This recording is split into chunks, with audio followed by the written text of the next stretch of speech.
มาสงขลาพี่น้องเขาเจอส่งเซอร์ปลายมอนลองให้ติ่งค่ะนะคลิปวิดีโอคลิปไหนค่ะใจเสียงหอน้ำสายวิ่งตะกี้เล็กขนาดค่ะถ่ายทอดไว้ในช่อง YouTube หอนน้ำสายสตูดิโอค่ะนะสั่งพี่น้องเขาปั่นเอ็นปั่นแห้งก็อย่าลืมนิกติดตามในนิกบางหิงไว้กันนะเตยใน Facebook เลยสั่งเนาะก็อย่าลืมกดไลค์กดแชร์กันค่ะนะสั่งเขานิกบางหิงไว้ที่ในช่อง YouTube ในสังคามีคลิป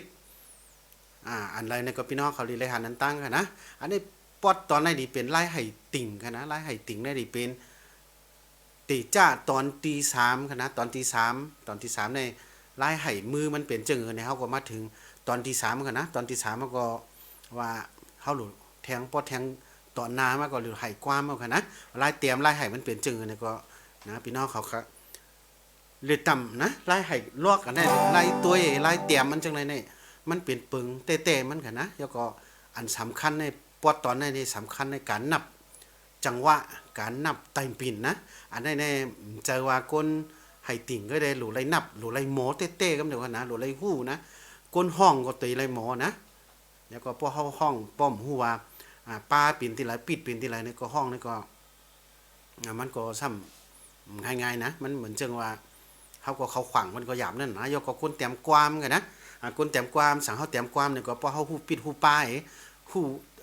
ใจไต่ปิ่นมาเนี่ยจังหวะในเปิงตายมันเต้ๆกันนะเขาว่าหลูไรคู่ไว้กันนะเขาว่าอันไห้ไรสังอันห้องไรสังยกก็อันต่อยนะแต่มาคีย์บอร์ดนั่นก็กีตาร์นั่นกันนะเอามาตัวค่ะขย้อนเอาห่างขึ้นมากันนะห่างขึ้นมาในก็ได้เป็น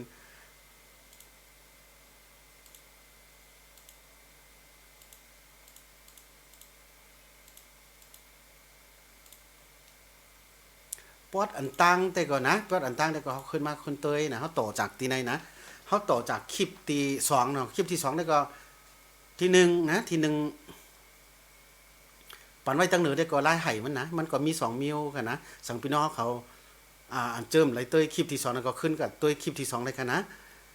เตรียมไล่เตรียมมันค่ะอันนี้ค่ะเฮ็ดไว้สัญลักษณ์มันติ่นกีตาร์มันตีหมายต้องมันเป็นลูกศรเนาะเป็นปืนกลาง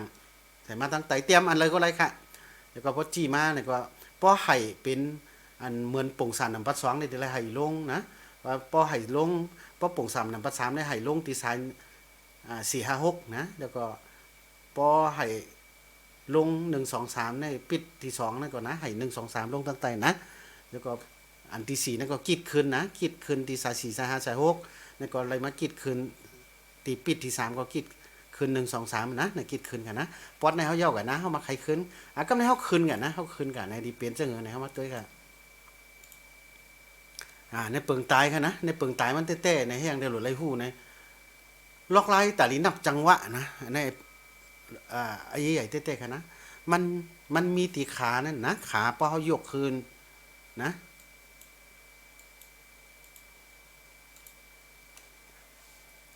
ปุ่งที่ขานั่นค่ะนะสังเขาเหมือนจึงเป็นจังไหน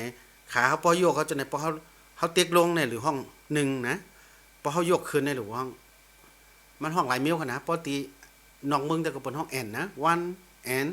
2 n 3 n 4 n นะพอเป็นไต้เฮานี่ก่อนนะอันนี้ครับเจ้าก็1ขึ้น2ขึ้น3ขึ้น4ขึ้นนะตอนเมื่อเขาเอาลงเขาเหยียบลงนะพอตีขาก็นะพอเขาเอาปล่อยขึ้นนี่ก็ขึ้นนั่นน่ะนะแล้วก็2ขึ้น1ขึ้น2ขึ้น3ขึ้น4ขึ้นเอาห้อง1 and 2 and 3 and 4 and นั่นพอมันยาติแล้วเขาเลยไห้จอมตินั่นกันนะอันนั้นเปิงตายเต้ๆนะเฮาว่าก้นห้องก้นไห้ก้นเตรียมจะได้ดูไรฮู้ไว้กันนะอันนี้เฮาว่าเป็นโน้ต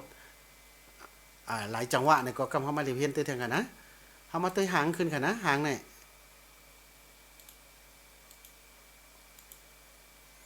นั่นค่ะนะตีหางที่1ในคันเหนไว้นะเหนไว้ก็เป็นตีขาเพราะเฮานับนี่ก็สั่งเฮาให้นี่ก็นะคดีเอาให้ตัวขึ้นจังไหน1ขึ้น2ขึ้น3ขึ้น4ขึ้นทีละให้จังไหนนะว่าให้จังไหนนะก็ห่างมันแต่ก็เตยจังไหนนะแต่พอเฮาดีมาให้มือขึ้นเนี่ยคดีเอามือตีในมาเหนกันนะจังไหนค่ะถ้าเป็นจังไหนมาเฮายิบไปลอก1เฮาให้ก็จังไหนก็ไรค่ะนะมันจังว่า1ขึ้น2ขึ้น3ขึ้น4ขึ้นอันนี้เหมือนชื่อว่าโน้ตวันปิดกันนะเฮาให้ตีแอน ตีขึ้นมันนะครับมีตัวโน้ตนะป้อมมีตัวนั้นในคาว่าคามาเนตีลายนับมันค่ะนะมันชื่อว่า1ขึ้น2ขึ้น3ขึ้น4ขึ้น1ขึ้น2ขึ้น3ขึ้น4ขึ้นนะกับในพอเฮามาเตยสัญลักษณ์มันเฮารู้ไรตีเหลอในดีละกิดขึ้นกิดลงในเฮามาขึ้นมาเตยกันนะ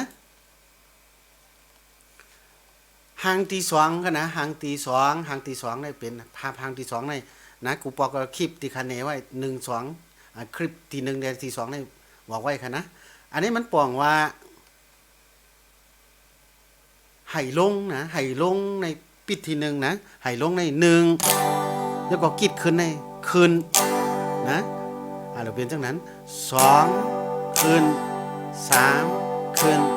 4ขึ้นนะพี่น้องเขาเอาขึ้นมาตัวที่ไล่ไห่ที่มือนะสั่งมันเทิงเองก็เขียนตัวต้องปั่นนะก็ว่าคาตัดต่อสดนะจังไหนนะเป็นหางที่2ที่คันเนไว้ก็มันได้เป็นจังไหน1ขึ้น2ขึ้น3ขึ้น4ขึ้นกำในสั่งเขามีกี้เนี่ยก็เขาก็ค่ายกี้ติ๊กๆนะอันนี้เขามาหูว่าไล่ไห่ไล่เตียมมันตีมือหรือจำได้เป็นไห่เจิ้งหือเนี่ยนั่นน่ะนะ1ขึ้น2ขึ้น3ขึ้น4ขึ้น1ขึ้น2ขึ้น3ขึ้น4ขึ้น1ขึ้น2ขึ้น3ขึ้น4ขึ้น1ขึ้น2ขึ้น3ขึ้น4ขึ้นนะเป็นจังไหนครับเดี๋ยวเนี่ยมาเตยนะกำไรมันดีบอกว่าแบบพึกฮัดตอนที่อันคันเนไว้ที่แถวนำประสามกันนะแถวนำประสามนั่นดีเป็นเจ้าเงินในมันจี้ตั้งเหนือค่ะจี้4 5 6นะให้4 5 6ได้ให้ลงแล้วก็ให้1 2 3ให้ลงนะแล้วก็ให้จังไหนกันนะจะว่า1ขึ้น2ขึ้น3ขึ้น4ขึ้น1ขึ้นนะเอามาตัวค่ะไล่ตีนั่นนะเป็นจังไหนมันนี่บอกว่า4 5 6ในให้ลง1ขึ้นนะตอนขึ้นมันนี่ตอนมือขาวขึ้นนะแต่งปิ่นขึ้นนะใจมือขึ้นกันนะแต่เฮามาเตยเมียมันลูกศรมันก็มันจี้ลงตั้งแต่เฮาหลีไล่ให้1ขึ้น2ขึ้น3ขึ้น4ขึ้นนะ1 and 2 and 3 and 4 and เอากองหอยไก่เตยนะครับเนี่ยนะกองหอยไก่เนี่ยก็พอสังเตยก็เป็นจังไหนกันนะมันตอนขึ้นนะขาค่ะนะเฮาว่า1ขึ้น2ขึ้น3ขึ้น4ขึ้นนั้นก็นับเป็น1 and 2 and 3 and 4 and ก็นับจังไหนให้ก็ให้จังไหนนะแบบที่3นั่นค่ะนะ1ขึ้น2ขึ้น3ขึ้น4ขึ้น1 and 2 and 3 and 4 and 1 and 2 and 3 and 4 and สั่งเฮาไหลปางก็เฮาไข่นะสั่งจังไหนก็เฮาไข่ล็อกกิ้งแถวเขาใครไว้แทงตอนนะ1ขึ้น2ขึ้น3ขึ้น4ขึ้น1ขึ้น2ขึ้น3ขึ้น4ขึ้น1ขึ้น2ขึ้น3ขึ้น4ขึ้น1 and 2 and 3 and 4 and 1 2 3 4 1 2 3 4 1 2 3 4 1 2จะจังไหนก็1 and 2 and 3 and 4 1 and 2 and 3 and 4ว่าเป็นจังไหนมาเนี่ยก็อันนี้มันว่าอันคันนี้เนี่ยค่ะใครคือมัน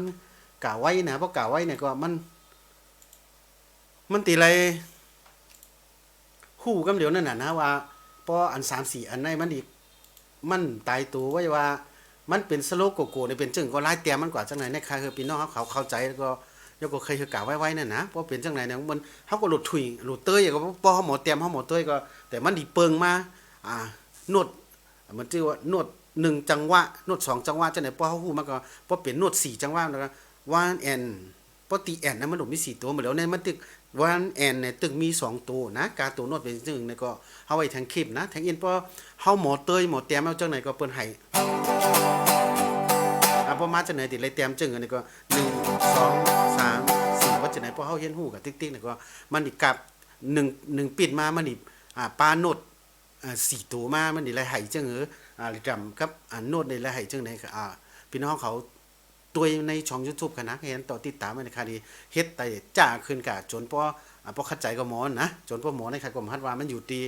ก้นตีแก้งนั่นน่ะนะป้อมแก้งก็ป้อมเฮ็ดก็มันไรนะกันไปมอนแต่ก็ลัดนี่ลัดง่ายๆนะป้อมเฮ็ดตัวในมันไรครับมันก็ซ้ำไข่หมอกันเดียวนี่มันไรมันหมังปองใน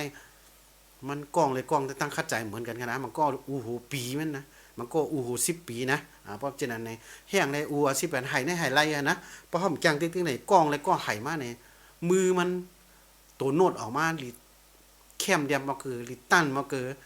ดีเจอในเป็นสำเนียงมันก็ในไห้นี่เหมือนกันนะไห้ก็มือก็มันก็ป้อมไล่ปืนมันกว่าในไล่มันดีกว่าในกว่าเจอในเปิ้นมันกัดพิษนะเพราะกัดพิษเนี่ยก็ลิปอกมาเพราะเปิ้นยิบมีองมันดิตาหรือนั่นน่ะนะพอสั่งเฮาเฮาไรฮู้พื้นฐานไว้พอสั่งเฮาไรยิบพอเฮาไรฮู้หลายกว่ามันจึงนี่ก็เฮาสิศึกษาเลยเพิ่นนะในปอดตอนที่เฮามาเนี่ยกันเฮามาตุ้ยแทงล็อกลายกันนะล็อกลายแทงตอนลื่นนะตอนตัวลื่นปอดกำไดนะนี่มันนี่ป้องว่ากำไดตอนลื่นตัวในมันนี่บอกสาย4 5 6ในมันนี่ให้ลงนะเป็น2กำนะแล้วก็สาย1 2ให้ลง1 2 3นะให้ลง2กำแล้วก็สายปิดที่3เนี่ยให้ลง2กำแล้วก็ปิดที่4เนี่ยให้ลงเนี่ยมันนี่เป็นจังได๋นะ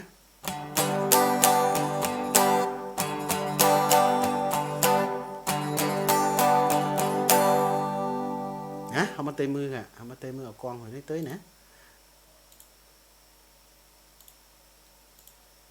เป็นจังได๋ครับ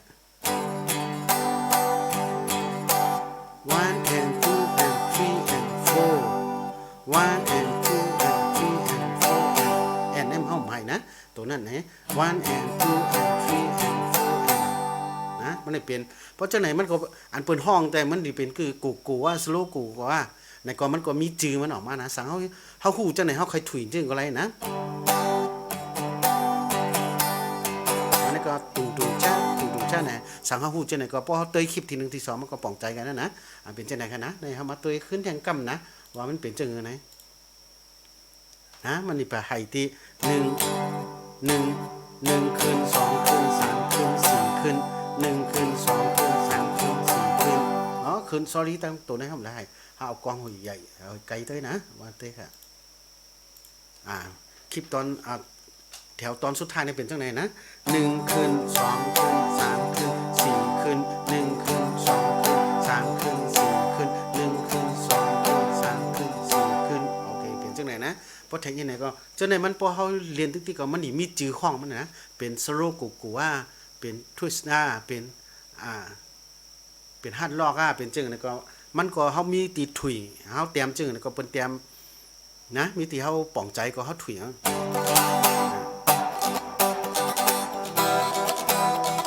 จังได๋ก็เฮาก็ไล่เตรียมมันพอเฮาคิดขึ้นทีละเฮาสิเลยฮู้ว่าพอเฮาคิดขึ้นเสียงๆได้เป็นจังเจ้าก็เป็นจังได๋เพราะฉะนั้นดิเลยเตรียมจึงดิเลยเฮ็ดจึงก็สั่งพี่น้องเขาเตยนะคลิปติดจ้ามานี่ก็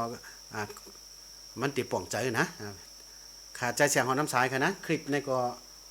พอมันเหลือกับม็อกซิมินี่ก็กูคนตัวมันเบื่อได้แหละคลิปอ่อนตอนนั้นนี่ก็แค่เฮาพี่น้องเฮานะแค่ขอเฮาพี่น้องเฮาเนาะคัดเจอนั่นคือพอได้ขึ้นใหญ่มาสูงแต่ไปมอนไตเฮาเนี่ยอันคำหมอนี่ก็